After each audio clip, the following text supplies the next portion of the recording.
the leader of opposition Rahul Gandhi has now written to the Lok Sabha Speaker Mr. Om Birla, this with regards to the expungement of his remarks. In fact, let me also go on to quote what Rahul Gandhi has to say. He is going on to say that, Honourable Speaker, I am writing this in the context of remarks and portions expunged from my speech during the discussion on motion of thanks on the President's address on 1st of July 2024, while our chair derives powers to expunge certain remarks from the proceedings of the House, but the stipulation is only those kind of words, the nature of which have been specified in Rule 380 of the Rules of Procedure and Conduct of Business in Lok Sabha. I am, however, shocked to note the manner in which considerable portion of my speech has been simply taken off from the proceedings under the garb of expunction. I am enclosing relevant portions of uncorrected debates of Lok Sabha dated 2nd July. I am constrained to state that the portions expunged do not come under the ambit of Rule 380. This is what Rahul Gandhi has had to say in that letter he sent to the Lok Sabha Speaker.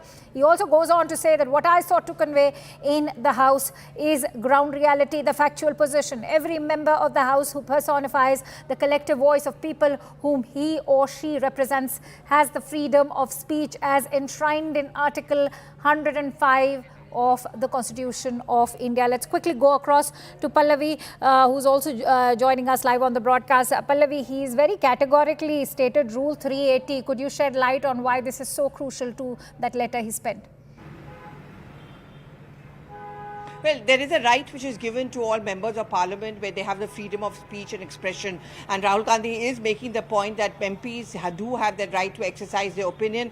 But he's also sticking to his stand that what I said was not incorrect. It was based on ground reality, the ground inputs, and also I was reflecting the truth. At the same time, he also goes on to ask the speaker, why is there this selective kind of a punishment which is meted out? Anurag Thakur also made a similar kind of a comment. Why have those not been expunged? These are the points which are being raised. We have been discussing this since morning, that Rahul Gandhi and the Congress party and the entire India bloc, there is a deficit of trust between them and the speaker. They have often accused the speaker of being partisan. Why is it that the speaker switches off the mics, the cameras don't focus on them, and there is only selective punishment which is given out by the speaker where as it comes to expunging parts or portions of speeches of the opposition leaders are concerned, and no similar action is taken against the government or against the ministers or the BJP leaders or the NDA leaders for that matter. So these are the two big takeaways, I would say, from Rahul Gandhi's letter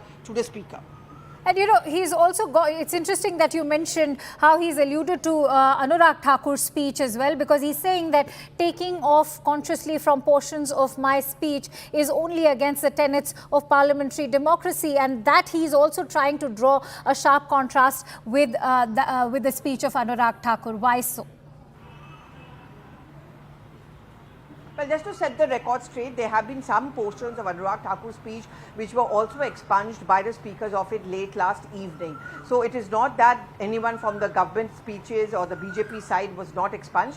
They also were expunged, but clearly Rahul Gandhi is not convinced by that, because he feels that many comments which had religious overtones often get away if it is coming in from the treasury benches. But if anyone from the opposition makes similar kind of comments, they have to face the axe, and that's the question. We'll have to wait to see whether the speaker actually restores the expunged portions.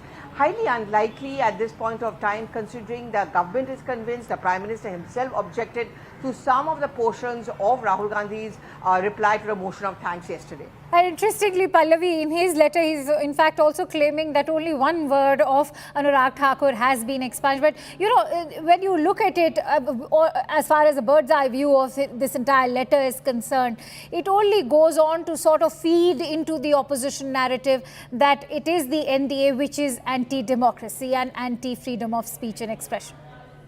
Well, I mean, I don't think there's ever going to be an agreement from both the sides, and there is going to be no meeting ground. I mean, the opposition will keep on blaming the speaker and the government of arbitrary or selective outrage and, showing the rule book only when it comes to the India bloc or to the opposition parties. But as far as the government goes, similarly, the opposition the government will keep on making the point that there is a Lakshman Rekha. After all, Rahul Gandhi now occupies a constitutional position. He is the LOP, and as a LOP, you cannot use a language language which is very similar to the one you use when you're campaigning. You know, there's a decorum which has to be maintained. So, you know, I mean, I don't think there ever will be a meeting ground between the two.